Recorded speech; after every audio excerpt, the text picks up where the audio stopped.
Ito na ang pasabog ni Casimiro, ang kahaswagi TKO sa round 2. Ito ang pag-usapan natin.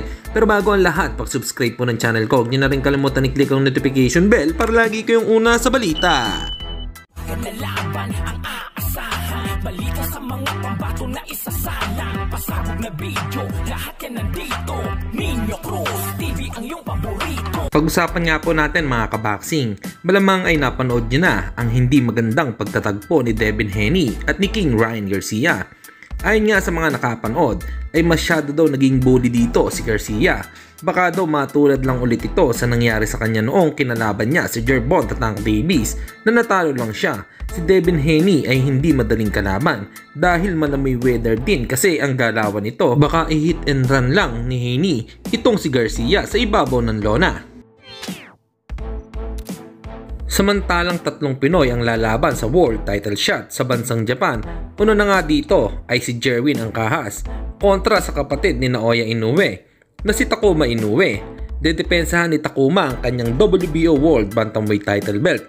Ngayong February 16 sa buwan naman ng March 31 ay lalaban si former WBO World Minimum Weight Champion Melvin Jerusalem kontra Yudai Shigioka para sa WBC World Minimum Weight title.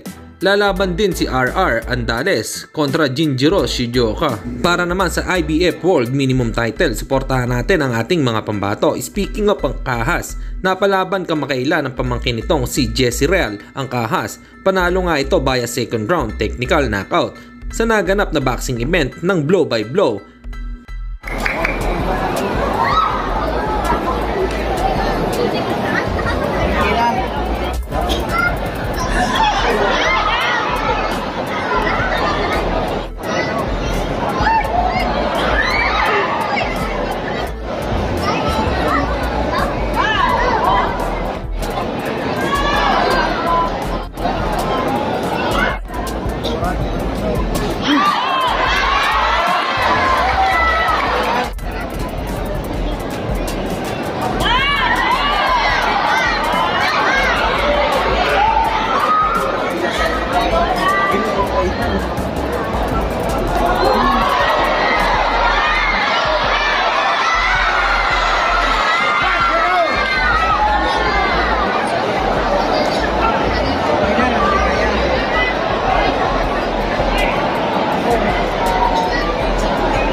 At sa kabilang balita naman tayo mga kaboxing, sa live naman ng kapatid ni Alas na si Jason Casimiro. Nagbigay nga ito ng update patungkol sa laban ni Janrel.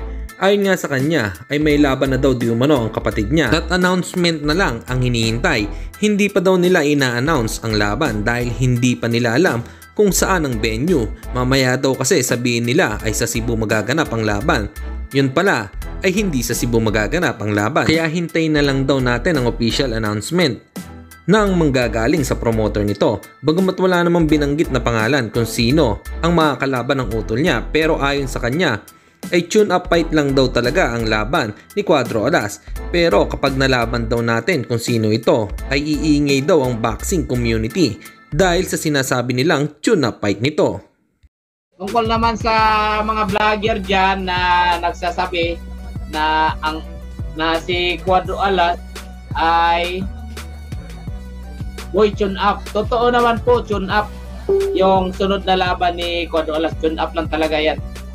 Tama kayo, tune up. Kaya pala tama kayo, tune up kasi alam niyo na kung sinong kalaban ha. Sabi ni Utol, sabi ni Utol at maraming nakarinig, sabi niya, abati ka, pag isayuan ko yan ang gusto. Yan po yung yung sinabi na sino yung kalaban, ganito, at doon ka lalaban. Sabi ni Utol, abati ka, pag isayuan ko ng gusto yan. Yan yung sabi ni Utol, kaya doon nagtawanan kami. Ang daming nakarinig nun. Oo, sa sinabi sino yung kalaban at kailan yung laban, iingay talaga kuya. Pag nag-announce na yan, iingay yan. So, kasi sinasabi nila na tune up fight, pag malaman nila kung sinong kalaban, putang ina, idol ko pala to yung sinasabi kong tune up. Pag mag-announce talaga, bro, pag mag-announce to, puputok talaga to. sa mga social media pag mag-announce na. Nako, Kasi- grabe. Kasi ang dami nagsasabi-sabi na tune up fight. Pag malaman nila yung pinopromote nila na tune up fight, mapapamura sila. Yung tune up fight pala na sinasabi-sabi ko, idol ko pala. Yung update ni Cuadro Alas, may laban na po. Hintayin na lang natin kung kailan i-announce. Basta hintay-hintay lang kayo guys. Hindi natin alam kung kayo na Huwag kayong mainip at mag-announce. May laban na po kasi guys at yung venue mayroon na, hindi natin alam, not sure pa kung saan i-ano, kaya hindi kami nag-announce o hindi natin alam, baka papalitan yung venue, basta hintay-hintay lang tayo, sila na yung mag-announce kasi pag sila yung mag-announce, halimbawa sinabi nilang Cebu yung laban tapos mapalitan, di sila yung mabas kasi sila yung nag-announce.